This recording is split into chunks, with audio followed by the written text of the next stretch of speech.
अरे सुनील भैया, सुना क्या?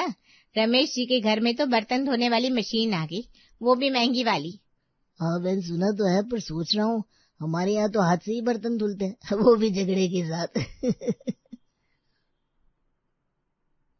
रमेश जी की रसोई तो अब 5 सितारा होटल जैसे लगती होगी।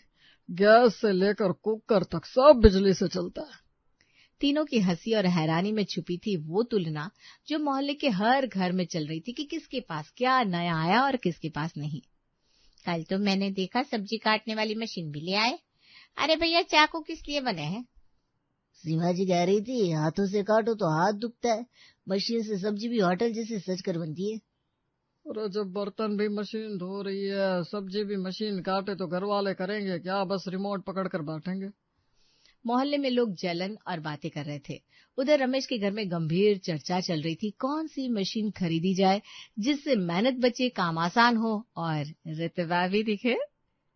झाड़ू पोछा अब सबसे बड़ा झंझट है। हमें ऐसी मशीन ढूंढनी चाहिए जिसमें ताकत कम लगे और सफाई एकदम चमकदार हो। पिताजी, मैंने इंटरनेट पर वीडियो देखा है, रोबोट वाली मशीन आती है जो अपने आप फर्श पर घूमकर सफाई और पोछा दोनों करती है। भैया वो रोबोट तो ठीक है, लेकिन महंगा बहुत है। साधारण वैक्यूम क्लीनर में भी पोछा लगाने का अटैचमेंट तो आता ही है और काम भी जल्दी निपट जाता है। बात सिर्फ सफाई तक सीमित नहीं थी। हर मशीन का मतलब था नई तकनीक, आधुनिक जीवन शैली और मोहल्ले में दिखावा। रमेश परिवार के लिए ये सुविधा से ज्यादा प्रतिष्ठा का सवाल था।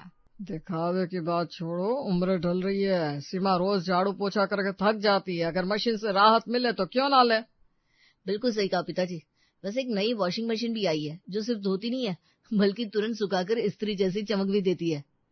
भैया तुम कपड़ों पर ज्यादा ध्यान देते हो, पर मुझे लगता है रसोई का बोझ भी उतना ही भारी है।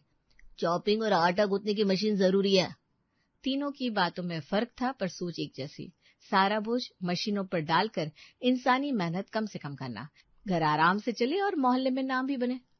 अगर हर मशीन खरीद ली तो घर ही शोरूम बन जाएगा। हम पहले सबसे जरूरी 2 मशीन चुनेंगे और बाकी बाद में देखेंगे। मेरे हिसाब से झाड़ू पोछा करने वाली रोबोट मशीन और कपड़े धोने सुखाने वाली मशीन सबसे जरूरी है। ये दोनों हर रोज काम में आएंगी। सही कहा भैया, यही दो सबसे बड़ा फर्क डालेंगे। बाकी चॉपिंग या आटा गूंथने की मशीन तो बाद में भी आ सकती है, अभी इनसे ही शुरुआत होनी चाहिए। बहस और तर्कों के बाद आखिरकार फैसला हो गया। रमेश और बेटों ने तय कर लिया था कि 2 नई मशीनें घर आएंगी, लेकिन रसोई में तीनों औरतों की सोच बिल्कुल अलग दिशा में घूम रही थी। बात तो सही है, मशीनें आएंगी तो बोझ कम होगा, पर मैं सोचती हूँ मशीनें घर की गर्माहट और अपनापन छीन लेती है।